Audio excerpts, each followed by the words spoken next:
Assalamualaikum warahmatullahi wabarakatuh. Kembali lagi di channel Radio Horor. Sebelum kita mulai ceritanya, saya minta dukungan dari teman-teman dengan cara klik tombol subscribe channel ini. Dan jangan lupa nyalakan juga lonceng notifikasinya, agar teman-teman semua tidak ketinggalan cerita-cerita baru dari channel ini. Di kisah kali ini ada sebuah cerita yang diambil dari akun Twitter yang bernama @gundulsiler. Dan untuk kisah yang akan saya bawakan kali ini, yaitu kisah yang berjudul Kemah Bakti Tahunan. Bagi teman-teman yang ingin baca langsung cerita ini, nanti silahkan saja kunjungi akun Twitter beliau, yang nanti linknya akan saya sertakan di kolom deskripsi. Dan seperti apa untuk kisah kali ini, langsung saja kita simak berikut ini. Waktu STM, setiap tahun sekolahku mengadakan Kemah Bakti Tahunan atau KBT keluar kota. Peserta kemah adalah siswa kelas 1 dan kelas 2, sedangkan kelas 3 melaksanakan ujian nasional. Kemah di sini bukan kemah acara pramuka ya guys, tapi kemah bakti siswa ke sebuah desa, membantu warga desa dalam banyak hal dan memberikan edukasi kemasyarakatan pada para siswa. Karena ini kemah bakti pertama, jadi waktu itu aku masih kelas 1 STM guys. Waktu dimana aku masih dibilang awal mengenal hal gaib yang bisa kulihat dan kurasakan. Aku kadang masih belum bisa mengendalikan sesuatu yang jahat yang mendekat padaku. Sebelum keberangkatan kemah, siswa diberikan persyaratan barang-barang yang harus dibawa dan dipersiapkan individu maupun setiap kelompok. Setiap kelompok diwajibkan membawa tenda dan peralatan lain. Kelasku dibagi 4 kelompok, 3 kelompok laki-laki dan 1 kelompok perempuan, terdiri dari 8 orang sampai 10 orang masing-masing kelompok. Karena di kelasku ada 9 perempuan, kami bisa membuat 1 kelompok. Sekitar 1 minggu sebelum kemah, aku dan teman-teman kelompokku mempersiapkan barang-barang dan peralatan yang harus dibawa. Beberapa hari kami sibuk persiapan. Salah satu teman di kelompokku jatuh sakit. Dia teman dekatku yang kuanggap saudara kembaran karena kami lahir di hari dan tanggal yang sama. Temanku sakit tipes dan tidak bisa melanjutkan kegiatan ataupun mengikuti kemah. Jadi kelompok kami menjadi 8 orang. Karena waktu itu musim hujan, kami jadi sering kehujanan saat melakukan persiapan ke sana kemari. Mungkin juga karena itu temanku sakit. 1 atau 2 hari temanku sakit, aku mulai merasa badanku sering gemetar dan sering diganggu, juga diikuti beberapa makhluk halus. Akhirnya aku ikut tumbang dan sakit. Karena kondisi fisik yang lemah, banyak pula makhluk halus yang tertarik untuk mendekati. Aku dibantu pelatih silatku untuk menjauhkan beberapa makhluk yang bisa memperburuk kondisi fisikku. Tapi sepertinya belum berhasil. Tubuhku semakin sakit dan tumbang. Aku juga sakit tipes seperti teman kembaranku. Aku hampir tidak bisa makan apapun, minum juga tidak bisa. Semua makanan atau minuman akan keluar lagi. Beberapa hari aku sakit di rumah. Tiba waktunya keberangkatan kemah. Aku minta izin kepada orang tuaku untuk tetap mengikuti kemah bakti. Awalnya tidak diizinkan, tapi akhirnya mereka luluh dan mengizinkan asalkan aku tidak banyak bergerak. Karena kondisiku masih lemah, berjalan juga sempoyongan. Hari itu sebelum berangkat ke lokasi perkemahan dengan bis, para siswa dikumpulkan di lapangan tenis. Aku dibantu berjalan oleh beberapa temanku ke lapangan tenis. Sebenarnya dalam hatiku agak khawatir bila ke lapangan tenis itu, karena di depan lapangan tenis itu ada pohon tua besar yang ditunggu kakek tua yang dulu pernah menggangguku dan berjanji akan menggangguku lagi kalau aku berada di dekat tempatnya lagi. Tapi karena ini diharuskan ke situ, ya dengan terpaksa. Saat itu kelompokku malah berbaris lurus sejajar dengan pohon tua yang ada sosok kakeknya. Aku hanya bergumam, "Oh tidak, tubuhku sudah terlalu lelah, jangan menggangguku." Tapi apa daya, kakek itu tetap menggangguku. Badanku dibuat menggigil karena energi negatifnya. Saat ingin berpindah tempat agak menjauh, aku bangun dan hampir pingsan dibuatnya. Untung saja ada temanku yang langsung memegangku dan menyandarkanku. Aku dibantu pindah tempat agak jauh dari pohon itu. Setelah diberi arahan, kami semua diberangkatkan naik bis. Setelah beberapa jam perjalanan, siang menjelang sore, kami sampai di lokasi kemah. Lokasi kemah di bumi perkemahan dekat dengan Sendang, di satu daerah di Salatiga, Jawa Tengah. Baru turun dari bis, aku melihat tempat perkemahan yang rimbun dengan pohon-pohon yang sangat besar. Gerbang masuk perkemahan pun terdapat pohon sangat besar di sisi kanan kirinya.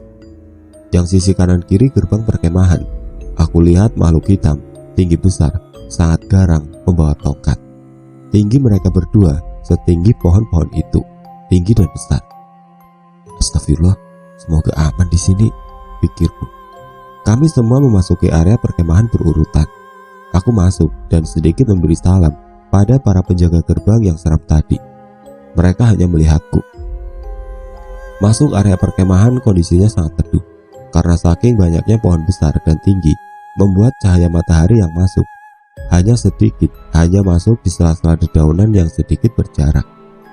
Sejuk, nyaman, teduh, tapi juga ngap. Di area belakang perkemahan ada jalan menurun menuju Sendang. Di sepanjang jalan menurun tadi, kanan kirinya ada banyak pohon bambu yang sangat rimbun. Jalan tadi pun hanya sebuah jalan batu yang ditata oleh warga.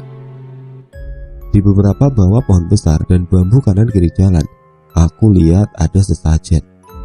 Di belakang area perkemahan ada 1 atau 2 rumah saja. Di sana kita biasanya diizinkan untuk meminjam kamar mandi warga. Setelah masuk area perkemahan, kami dipersilakan mendirikan tenda kami masing-masing. Tenda wanita yang hanya beberapa berada di dekat tenda besar guru pembina. Sedangkan tenda-tenda untuk laki-laki yang cukup banyak berada di belakang tenda pembina yang tanahnya sedikit berkontur menurun. Sampai menjelang sore, kami baru selesai mendirikan tenda.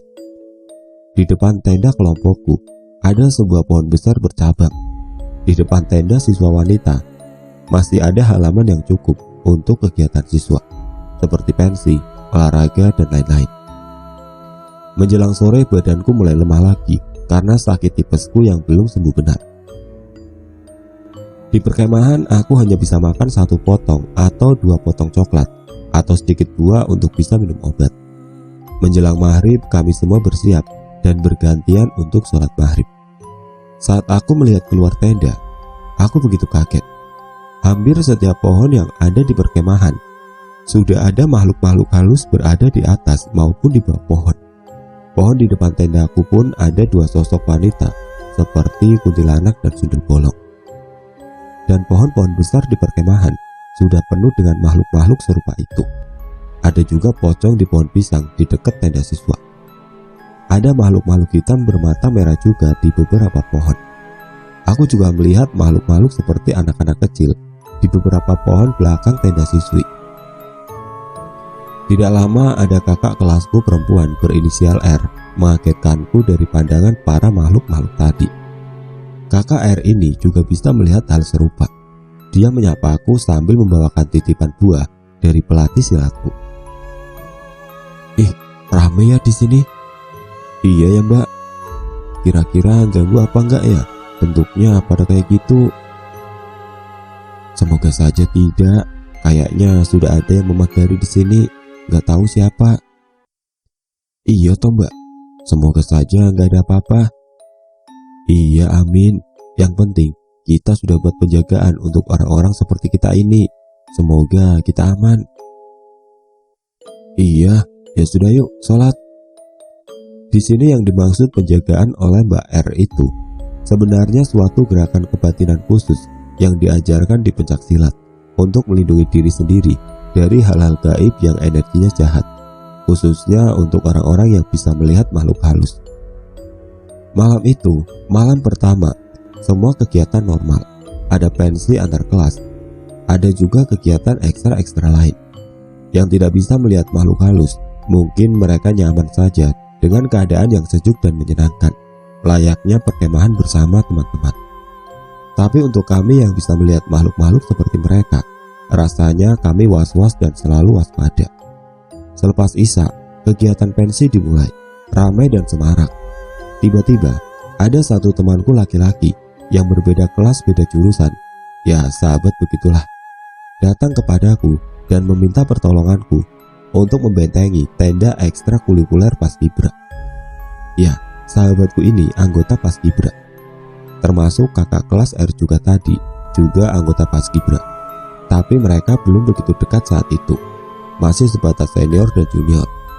Jadi sahabatku tadi baru berani bicara denganku untuk minta tolong. Karena kami memang terbiasa bercerita tentang hal-hal gaib yang kami lihat. Sharing gitulah biar gak takut sendirian. Sahabatku ini datang kepadaku dengan wajah pucat dan ngos-ngosan, seperti menahan sakit. Inisial sahabatku BM. Tolongin aku, tolongin bentengin tenda Paskibra. Aku gak kuat melawan.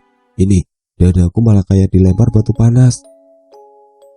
Wah, lah kok bisa gitu bang? Makanya jangan dilawan, biarkan saja. Kita kan cuma seperorangan saja. Lihat itu, mereka banyak sekali. Kita gak sanggup bang.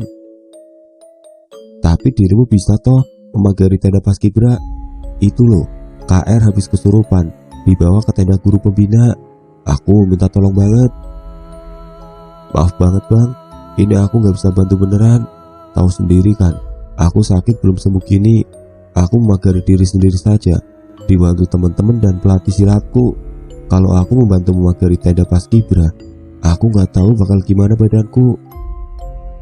Beneran ini, gak bisa bantu. Aku sudah kesakitan ini dadaku. Bener bang, maaf ya. Mari banyak doa aja. Lalu dia pergi ke tenda guru pembina untuk istirahat. Kayaknya sih dulu sahabatku itu juga panitia kemah bakti, jadi ikut bantu guru pembina gitu. Dia juga anak OSIS. Pokoknya so sibuk itulah. Malam itu hanya ada satu gangguan saja di tenda Paskibra, dan yang tahu hanya anggota Paskibra dan guru juga panitia kemah. Malam semakin larut.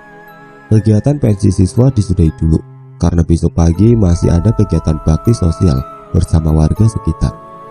Menjelang pukul 10-11 malam, kami dipersilahkan tidur dan tidak diizinkan berkeliaran kecuali ke kamar mandi yang menumpang di rumah warga sekitar. Karena sebelum tidur aku terbiasa bersih-bersih dan lain-lainnya, aku mengajak satu temanku SM ke kamar mandi di rumah warga yang berada di belakang perkemahan. Jarak rumahnya nggak begitu jauh, hanya tetap melewati pohon besar dan sedikit kontur tanah yang naik turun. Dengan kondisi jalan yang minim penerangan, kami juga harus menggunakan senter. Aku dan temanku melewati beberapa pohon besar, dan aku lihat ada satu pohon besar di jalan tanah yang agak menurun.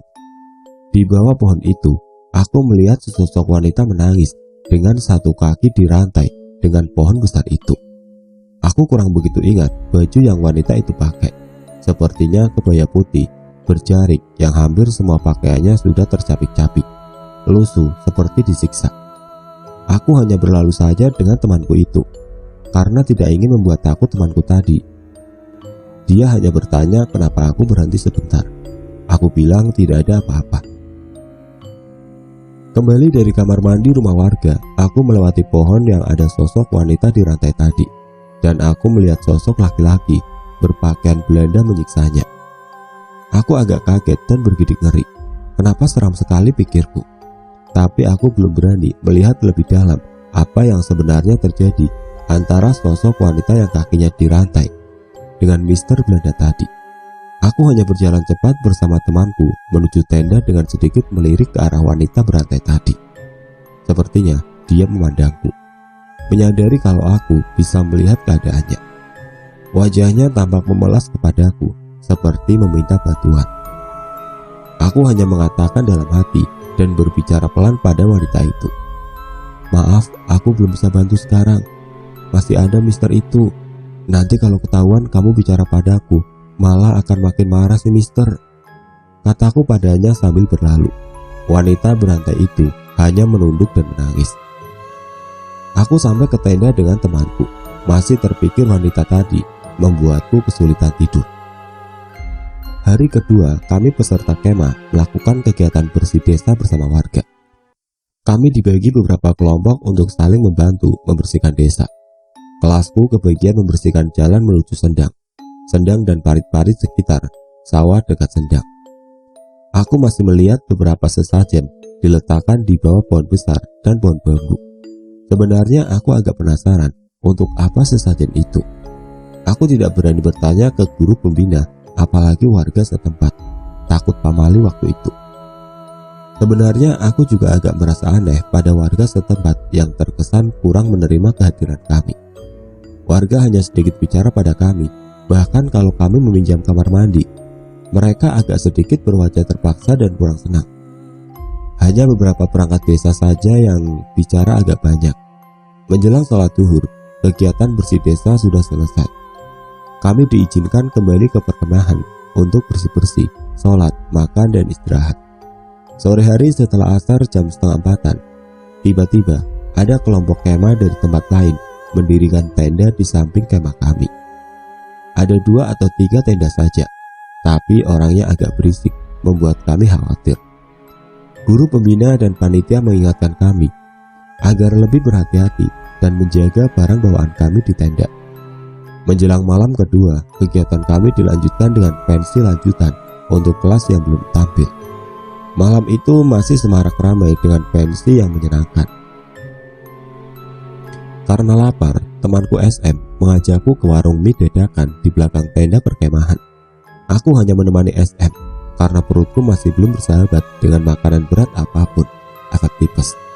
Menuju ke warung mie dadakan tadi, melewati pepohonan yang tidak begitu besar, tidak sama dengan di area perkemahan utama, tapi tetap tinggi menjulang. Di bawah pohon-pohon ini, terlihat beberapa sosok makhluk halus jin berbentuk anak kecil. Mereka bukan anak kecil yang terlihat lucu, tapi sosok anak kecil dengan wajah yang cukup menyeramkan. Ada yang wajahnya hampir hancur dan berdarah, ada yang wajahnya menghitam, entah gosong atau kenapa. Ada beberapa lagi yang bagian tubuhnya tidak utuh. Aku tidak ingat tepatnya mereka ada berapa. Aku hanya melewati mereka dan menuju ke warung. Saat menunggu temanku memakan makanannya, aku melihat ke arah pepohonan tadi. Kulihat para sosok anak-anak tadi melihatku dan tersenyum padaku. Aku hanya menganggukkan kepala, tanda membalas sapaan senyum mereka. Tiba-tiba, aku dikagetkan temanku SM yang menepuk pundaku sambil berkata, kok malah ngelamun?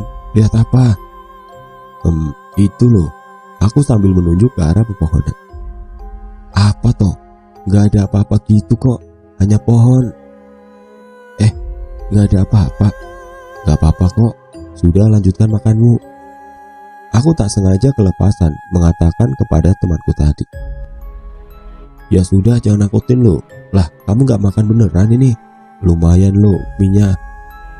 "Enggak, nanti malah muntah semua, lemes badanku." Selesai pembicaraan kami, aku menoleh ke arah pohon dan betapa terkejutnya aku. Mereka, para anak kecil, sudah ada di hadapanku. Aku sampai mundur terkaget, hampir jatuh dari kursi yang aku duduki. Betapa menyeramkan dan merasa kasihan juga melihat wajah mereka yang berantakan. Aku tanya pada mereka, apa yang mereka inginkan sehingga mendekat padaku. Ternyata mereka ingin mengajakku bermain, tapi aku menolaknya dengan halus.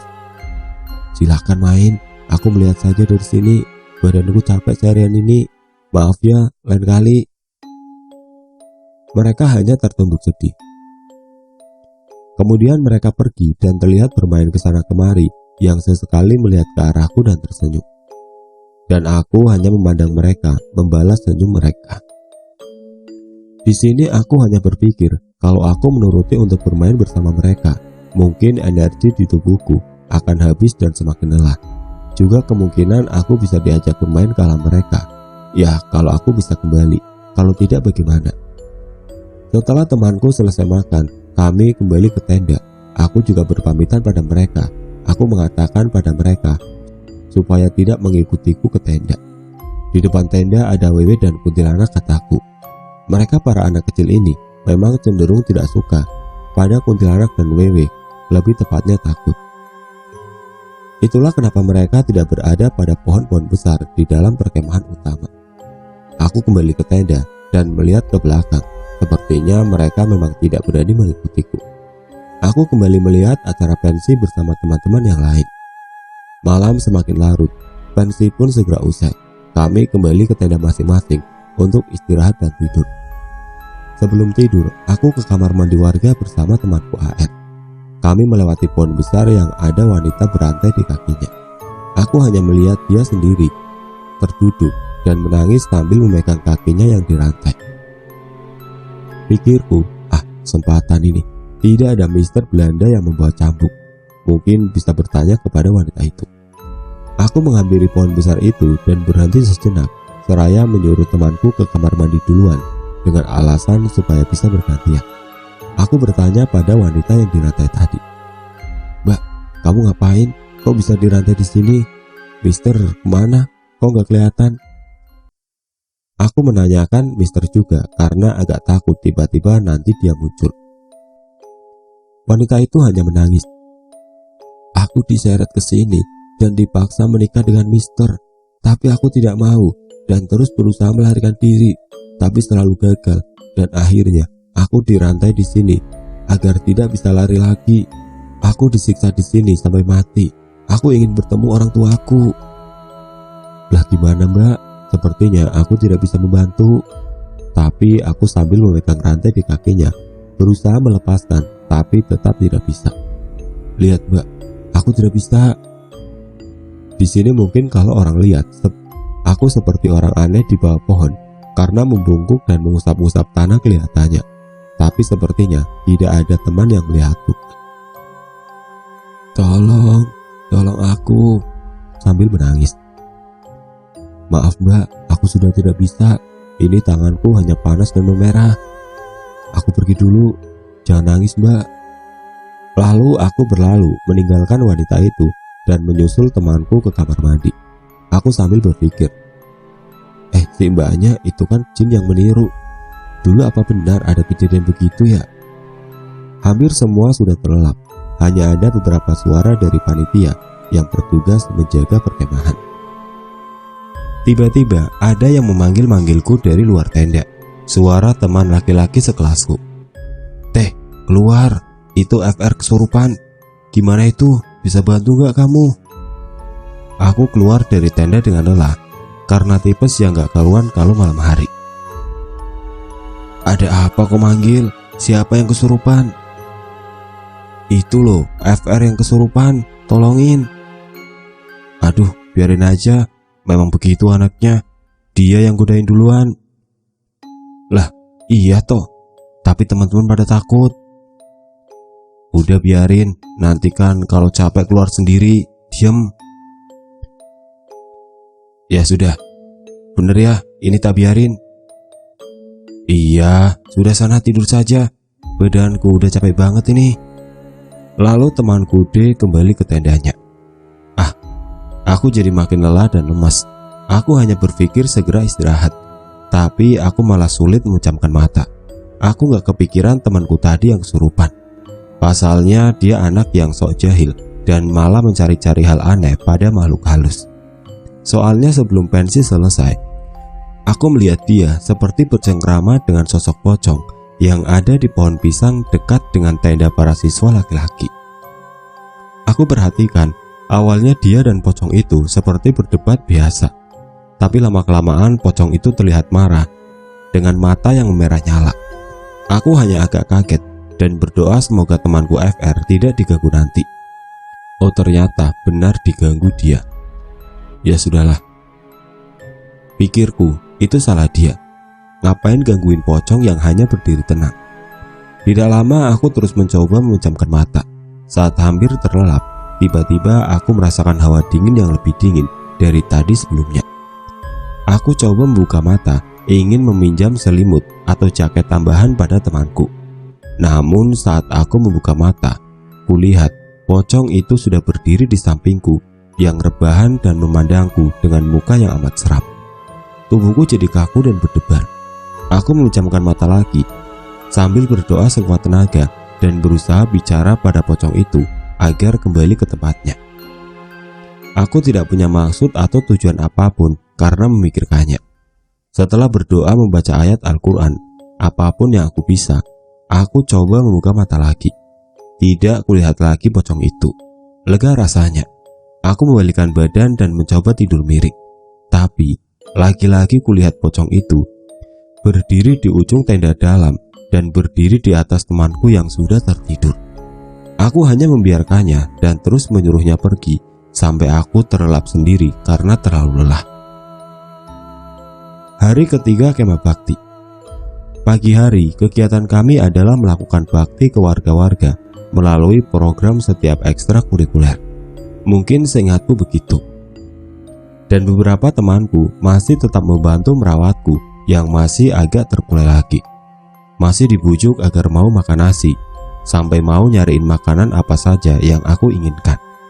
Pagi hari aku masih belum sanggup makan berat, masih dengan sepotong coklat dan secuil buah.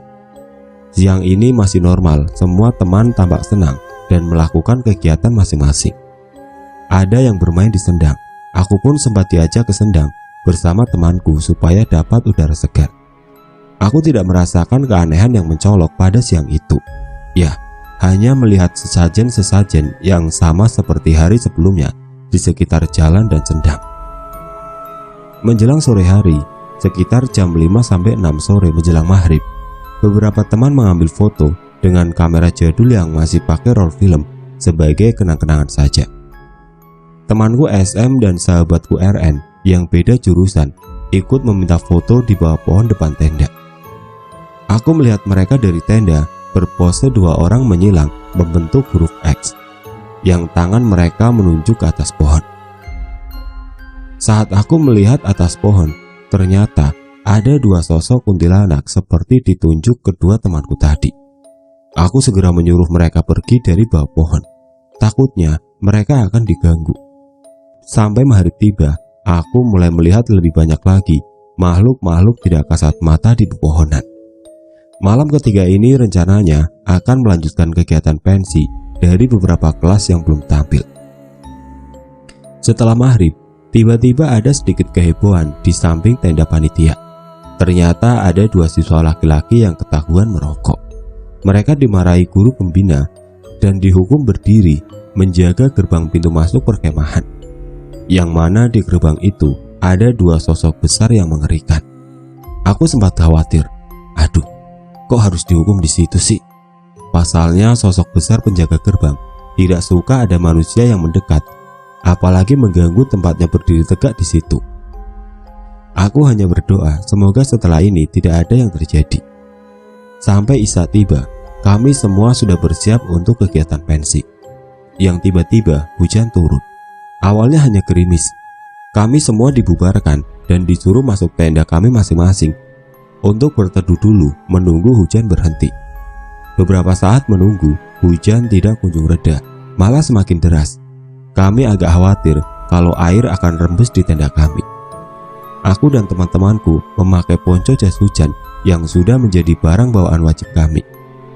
Kami mencoba memperbaiki parit-parit kecil sekeliling tenda kami yang mulai tertutup tanah yang terbawa aliran air, supaya air tidak masuk ke tenda kami. Setelah selesai, kami segera masuk kembali ke tenda. Baru kami duduk kembali di dalam tenda, kami mendengar jeritan keras sekali dari tenda samping kiri kami yang persis tendanya berada lurus dengan pohon yang aku katakan di depan tenda kami. Setelah jeritan, disusul suara tangisan yang keras, dan aku rasa beberapa yang ada di tenda itu jadi ketakutan. Tidak lama dari suara jeritan dan tangis dari tenda sebelah, kami dengar beberapa suara panitia datang ke tenda sebelah yang dibarengi dengan listrik padam seketika. Semua listrik yang ada di perkemahan, dari listrik yang memakai diesel dan listrik yang menyambung dari warga sekitar yang hanya untuk penerangan jalan. Tapi yang aneh, rumah warga dari kejauhan tidak tampak satupun listriknya yang padam. Diesel sudah berusaha diperbaiki, tidak juga berhasil nyala. Beberapa saat kemudian, banyak suara panitia menyebar ke tenda-tenda siswi, termasuk ke tenda kami. Para siswi diwajibkan untuk tidur di tenda panitia saja. Semua siswi, kecuali dari tendaku, dikawal ke tenda panitia. Semua itu dilakukan untuk keamanan para siswa, terutama yang sedang datang bulan. Karena penasaran, kami tanya pada panitia tentang suara jeritan dari tenda samping kami. Ternyata ada siswi yang kesurupan dan sudah dibawa ke tenda panitia. Kami dibujuk beberapa panitia bergantian agar semua orang yang ada di tendaku pindah ke tenda panitia. Tapi kami tidak mau, karena kami tahu tenda panitia tidak cukup untuk semua siswi. Kami kuku akan tidur di tenda saja. Dan kami berdoa di dalam tenda dengan membaca ayat-ayat suci Al-Quran. Semua siswi sudah pindah ke tenda panitia. Tapi kami masih belum mau, walaupun dibujuk berkali-kali oleh beberapa panitia yang berbeda. Sampai si BM, yang soibku beda jurusan yang juga panitia juga, berusaha membujuk kami. Tapi kami tetap tidak mau. Aku sempat bertanya kepada BM, "Udah, kita di sini aja bang. Di sana pasti sudah penuh banget kan? Kita malah gak bisa tidur." "Lah, nanti kita yang dimarahin guru pembina. Ayo ikut saja ke sana." "Udah enggak lah. Yang penting panitia nggak ada yang ngomong ke guru kalau kita masih di sini. Itu tadi yang kesurupan siapa? Kok kayaknya sekarang aku dengar cerita lebih banyak." "Ya sudahlah, tapi kalau ada apa-apa langsung bilang panitia ya. Nanti biar ada yang jaga di sini. Itu tadi yang kesurupan anaknya guru Pak MW. Terus jadi yang lain ikut kesurupan." Astagfirullah. Pantas tadi sore aku lihat sosok yang di atas pohon depan tenda. Matanya merah melotot ke arah tenda sebelah. Apa diganggu kayaknya? Masa? Wah, apa salah ngomong ya anak itu? Mungkin. Lihat bang di sana, ramai banget. Semua turun dan marah. Sambil menunjuk ke seluruh area perkemahan yang saat itu menjadi gelap gulita karena tidak ada penerangan sedikit pun. Wah, kok jadi kayak gitu? Entah. Sambil menaikkan pundak. Jangan ke sana, oke? Oke. Ya wes, tak ke tenda panitia. BM pun pergi ke tenda panitia. Beberapa saat ada dua suara panitia lain yang katanya akan menunggu di dekat tenda kami dan menyuruh kami segera tidur. Hujan masih mengguyur dan semakin deras dan angin kencang. Cahaya semakin redup karena kami hanya mengandalkan kekuatan baterai senter. Di tenda panitia pun hanya tinggal 1 atau 2 lampu emergensi yang bertahan menunggu baterainya turut habis. Kami tidak bisa pakai lilin karena angin kencang dan kami di dalam tenda. Malam itu semakin mencekam karena peserta kesurupan bukan makin berkurang, malah makin bertambah. Aku juga sedikit mengintip keluar tenda. Semakin banyak makhluk halus yang datang mendekat. Tidak hanya dari atas pepohonan perkemahan yang turun ke bawah, tapi dari sekitar perkemahan, semua datang ke sini. Aku dan teman-temanku di dalam tenda terus berdoa. Aku hanya merasakan hal ini diawali dari kesalahan 2 siswa laki-laki yang ketahuan merokok dan dihukum berdiri di gerbang perkemahan. Mereka marah dan memberi komando pada makhluk lain untuk menyerang beberapa siswa yang kurang beretika di tempat itu, termasuk siswi anak guru Pak MW yang pertama kali kesurupan. Dari beberapa teman setendanya, sepertinya dia sedang datang bulan dan pada saat itu sedang ada konflik dengan teman yang lain dan berbicara kurang sopan. Malam itu sebenarnya sudah malam terakhir kemah kami. Seharusnya jadi malam yang lebih menyenangkan, tapi semua berbanding terbalik dengan banyak insiden. Malam itu sungguh mencekam, banyak suara teriakan kesurupan dan suasana ketakutan di antara semua peserta kemah. Dengan hujan yang tidak kunjung reda, bahkan sampai kita terlelap tidur. Kurasa hampir semalaman hujan tidak berhenti, listrik juga tidak bisa menyala. Ditambah baterai lampu emergensi dan senter kami sudah habis, sehingga tidak ada cahaya yang memadai. Malam itu kami dipaksa segera tidur dengan kondisi seperti itu. Gelap, basah, dingin, dan juga ketakutan. Aku dan teman-teman di tendaku berusaha merebahkan diri dan berusaha tidur dengan saling berpegangan tangan. Saat itu tenda kami sudah hampir rembes melalui atap tendanya. Aku berbaring paling ujung menjaga pintu masuk tenda. Karena aku takut teman-temanku diganggu makhluk tidak kasat mata juga.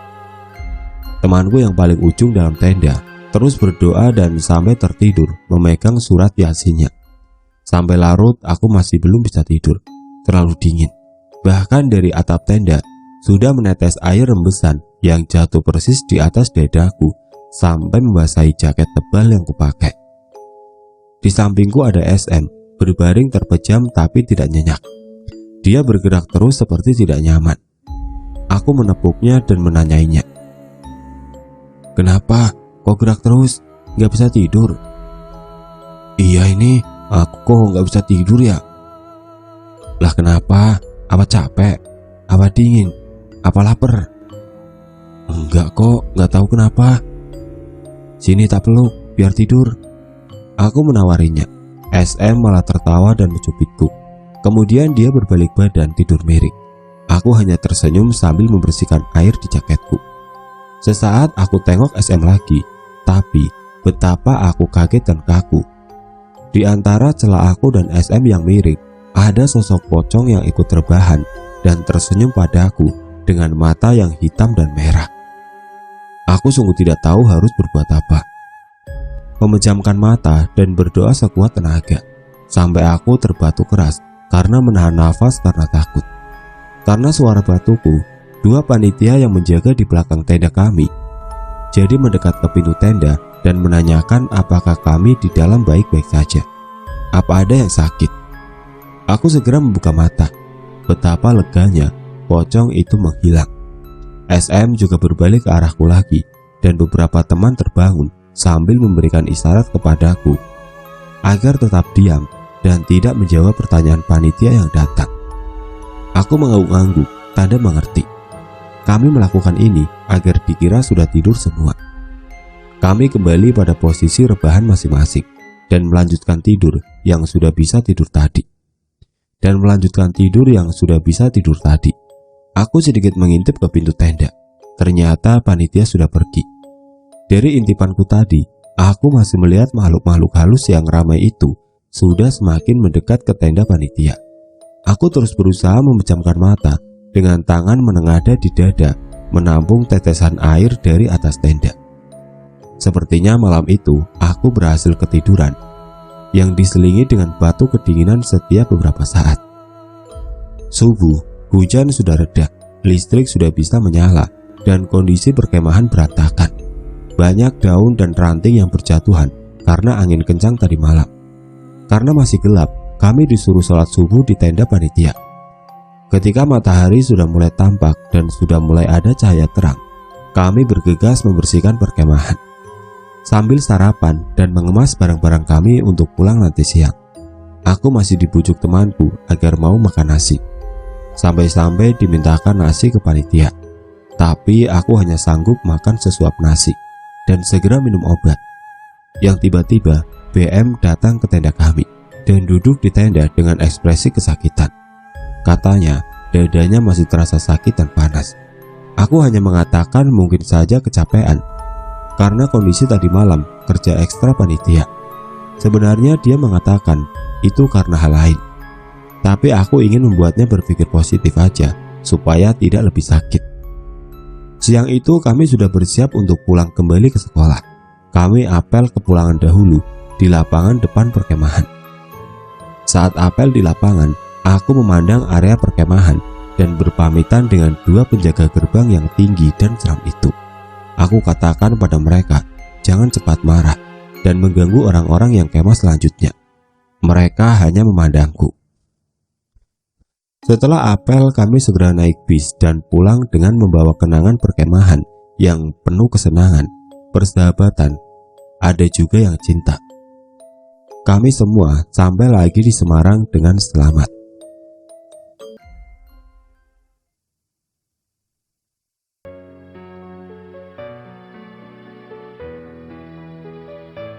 Seperti itulah akhir dari kisah ini. Bagaimana menurut kalian tentang kisah ini?